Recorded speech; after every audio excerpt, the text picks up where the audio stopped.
last love of Doris and Hunter, a Southern true crime love story, if you even want to call it that. Sitting in Tennessee is Doris. She's 87 years old and she's rocking slowly on a wooden chair that has held decades of memories. As she sits there, cars continue to come into her gravel-like driveway. Inside the house is family. The family fills the house behind her. There's laughter, whispers, footsteps. All this is happening inside. But Doris is outside. She's alone. Except for one person who is with her. Her grandson, Carter, who is now a grown man.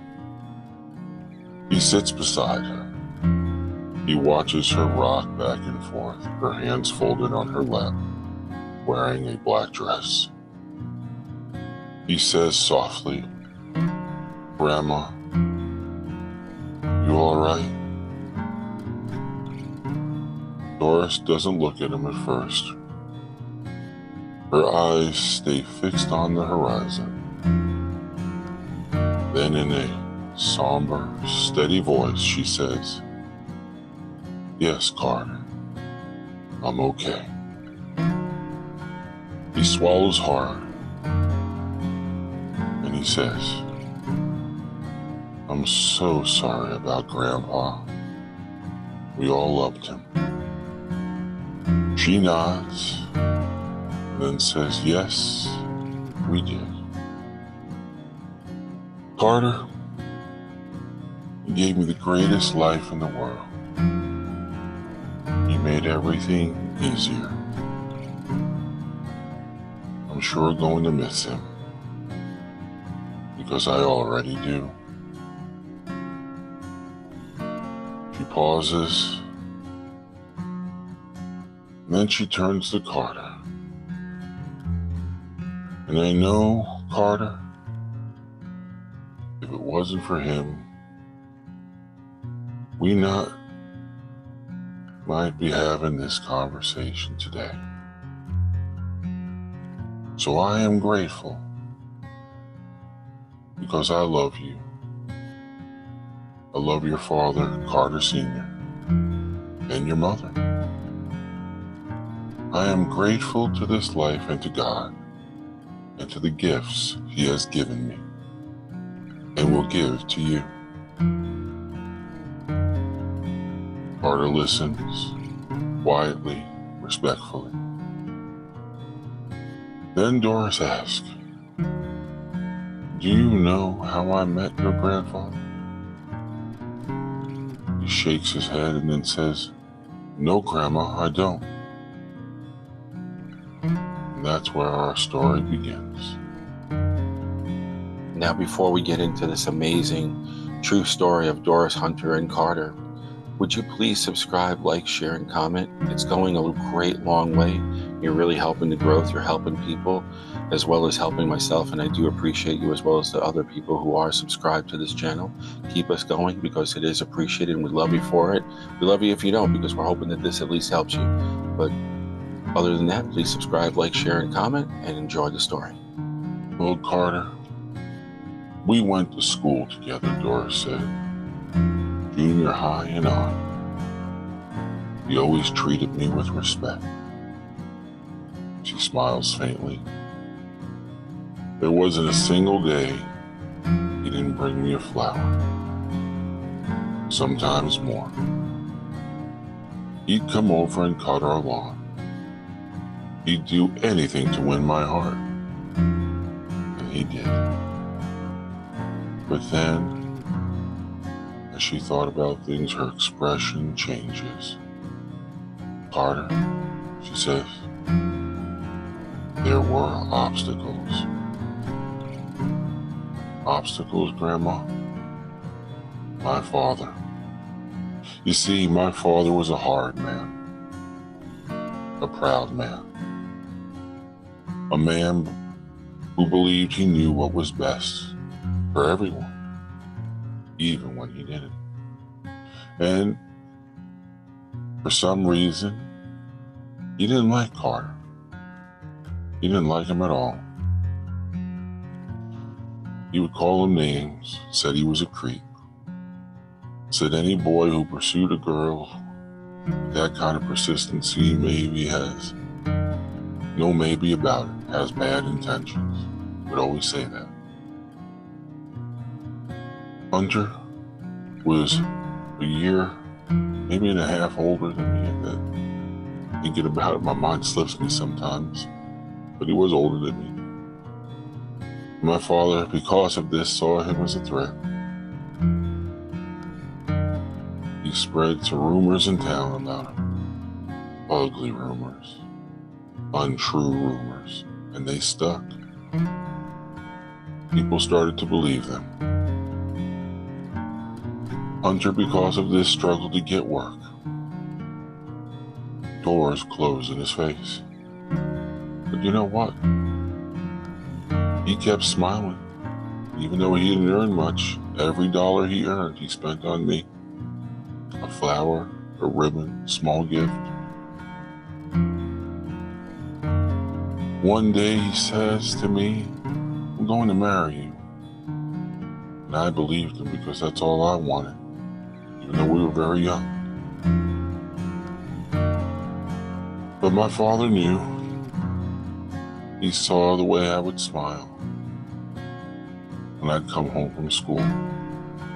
And he grew angrier. And then the day came that changed everything. I was 16 and a half. He was 18 at that time. And we were at Hunter's house. Nothing was happening. His mother wasn't home, though. And again, nothing was happening, nothing inappropriate, nothing illegal. My father didn't care. He drove by, seen my bicycle out front in the house. Rather than knocking at the door, he called the police. Even without evidence, people knew my father. There was no complaints or anything, but he said he's with my daughter and she's a minor. And they charged Hunter with statutory rape, a crime he did not commit. And they took him away. And he was still a boy. Might have been 18, but he was charged as an adult, but the lack of evidence saved him from a long sentence. So we served, I guess you could say, a year because he's a minor, or because they didn't have enough evidence, which is my guess. But a year was stolen from him and myself, and his reputation was destroyed. His mother died shortly after. College was no longer a possibility for him. His future was shattered.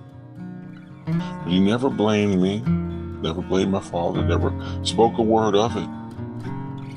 He just loved me more. He said, "I missed you."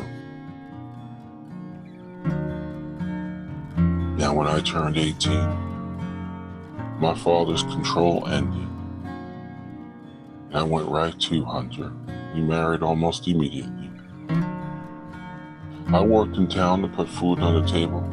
Hunter worked at any job he could find. Odd jobs, labor, anything. Then something clicked. He started a farm. He grew vegetables, raised livestock, sold produce. But he didn't use his own name. He was smart like that. He knew nobody would come to him because in that town, his name was poison. Even though we were together and we were married now. And slowly, quietly, the farm became successful. We became financially comfortable and we built a life together. He rebuilt his mother's home. We created a legacy. Eventually, my father approved of Hunter, but he never apologized, not till the end of his life. Every month, a police officer had to come by with a social worker because of that accusation. He'd come to the home and interview. I'd fixings for them, little snacks, coffee, tea, iced tea. Every month for decades, right up until our 50s. One day, that same officer was telling him that he was done having to come over anymore. He was much grayer now and ready to retire himself. And he looked. You'd see a tear in his eye, as well as the social worker. You know, he says, I've dealt with a lot of people in your position. Most of them deserved it. You didn't. You married this woman. You took care of her and you built something. You know, coming here is the hardest part of my job because you're innocent. The social worker agreed and she hugged him. This was Hunter, your grandfather, the man I love and love. A man who carried a burden he didn't deserve and never let it turn him bitter. He loved me until his last breath. And even from heaven, I know he watches us. Carter now never forgot that conversation.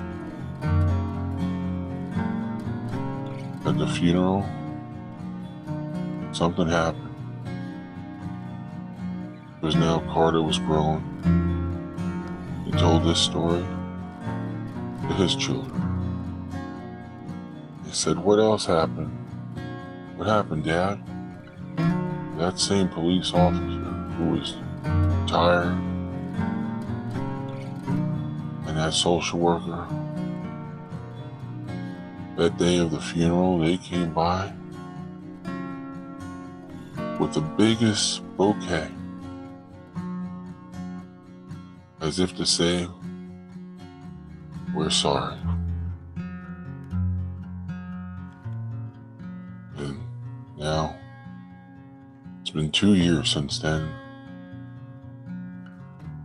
And you know, Grandma just passed. She's with Grandpa now. And I'm proud that they were my grandparents. And I hope more have grandparents like I have. I want you to spread this story because true love does exist. You know, Grandpa did talk to Grandma's dad one last time. He was crying, Grandma said. She said, my father apologized for being arrogant, for being ignorant, and for destroying your reputation.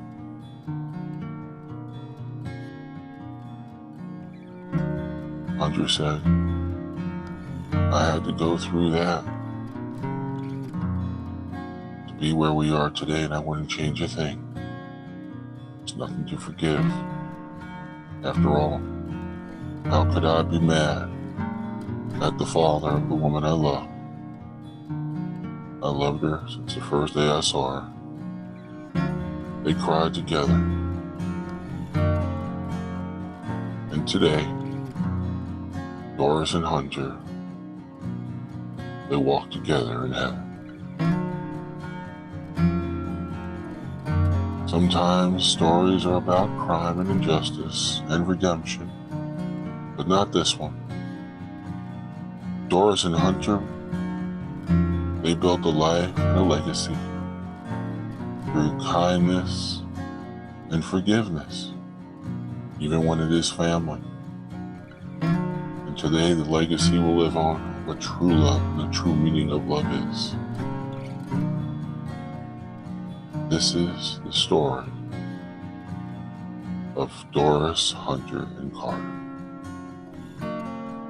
So normally I break into the stories and tell a little bit about the behavioral aspects from my life coaching experience, but I think the story this time explained itself pretty much. So I hope you enjoyed this story. And if you, again, you can subscribe, like, share, and comment. I do appreciate it. And until next time, have a great day or evening wherever you may be.